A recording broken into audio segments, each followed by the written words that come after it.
Yeah, this is a really interesting philosophical thing, which I'm now going to steal this from my workflow, which is having a specific set of a minimal set of tools that allow you to quickly try out a lot of things.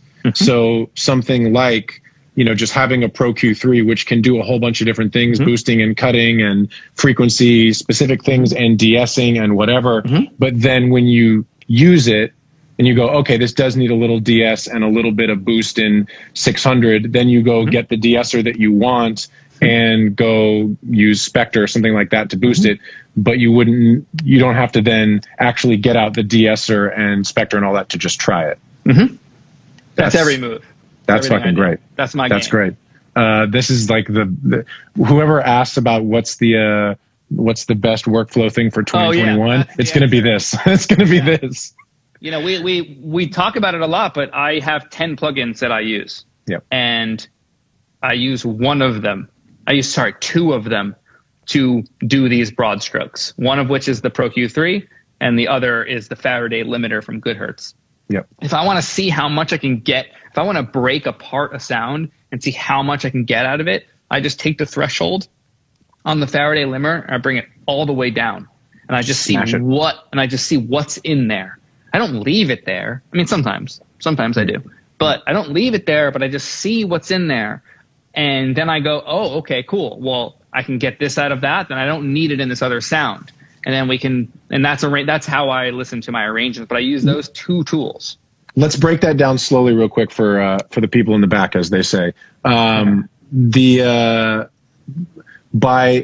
taking a compressor limiter, and Faraday limiter is sort of a compressor and limiter and distortion box that's great, by smashing the sound, when you say, see what's in there, what I hear from that is you're basically like, what's going to happen if I go really crazy with the sound? What are the very low things in the dynamics that are getting pulled up into my face? How much of those do I want? You basically get, by compressing the shit out of the sound, distorting it, limiting it, compressing in the sense of squishing the dynamic range, you get a in-your-face picture of all that is in the sound. Yes. And from there, you can make decisions of how much you want to make some of that low volume energy, the dynamic energy, come up, or what might be getting in the way of the sound. If you want to gate things or any of that sort of stuff, you're basically getting a complete picture of the sound by doing something extreme just to hear it.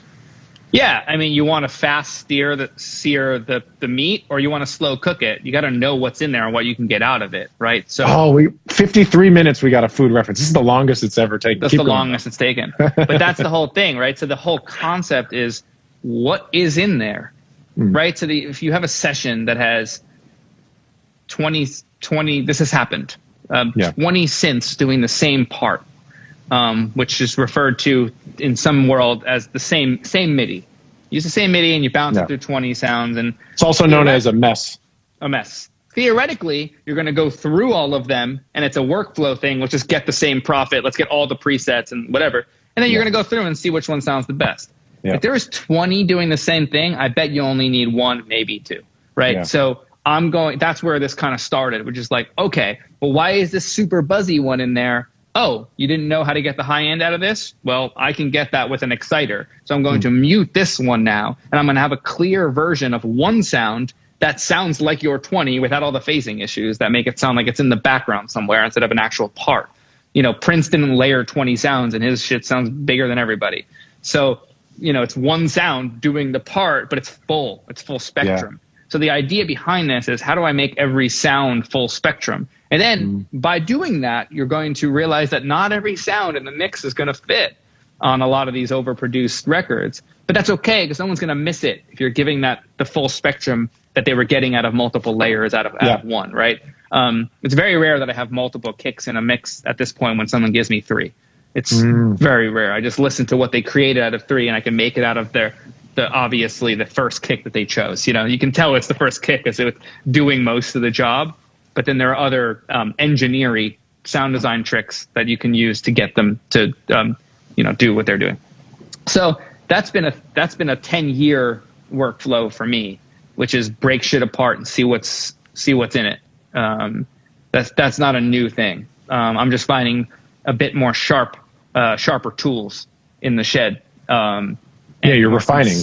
I'm refining, and there's more consistency in my monitoring in the last 6 years that I've been at the gift shop, and I'm just getting to these desired results faster with more confidence. But this has been kind of my practice since I got going. That's great. That's really big. I'm gonna steal a bunch of that stuff. Just turn every parameter that you. This is a good way to think about it. Every parameter that you add on any tool that you have, turn it all the way up. Always. Yeah. No, I maybe do a subtle move here and there. I do a lot of little subtle moves, but I know the essence of what that subtle move is doing because I heard it at full blast. There's definitely something that turn your speakers down for most of these things. You will. You'll hurt yourself and you'll fatigue, and then any decision you make after that won't be relevant because we're not responsible for ruptured eardrums by randomly turning up a kick drum 25 dB right away. Hilarious. Yeah, it's something that I heard very early on, and it applies to non-music things as well.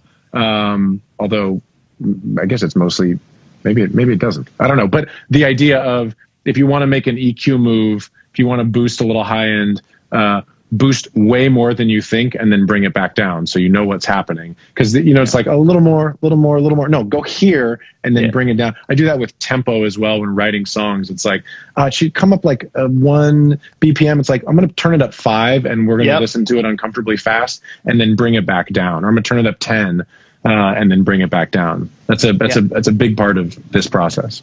Same thing with pitching drums around.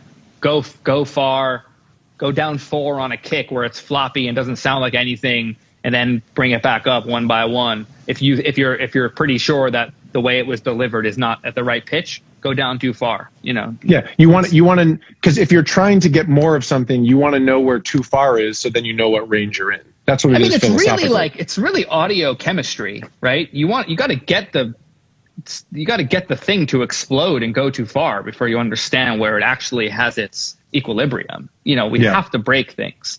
Yeah. And that's kind of just how I'm thinking about it always. Yeah. Break stuff. Yeah. Break your gear and blow your ears out. That's what we're saying. Please don't do that.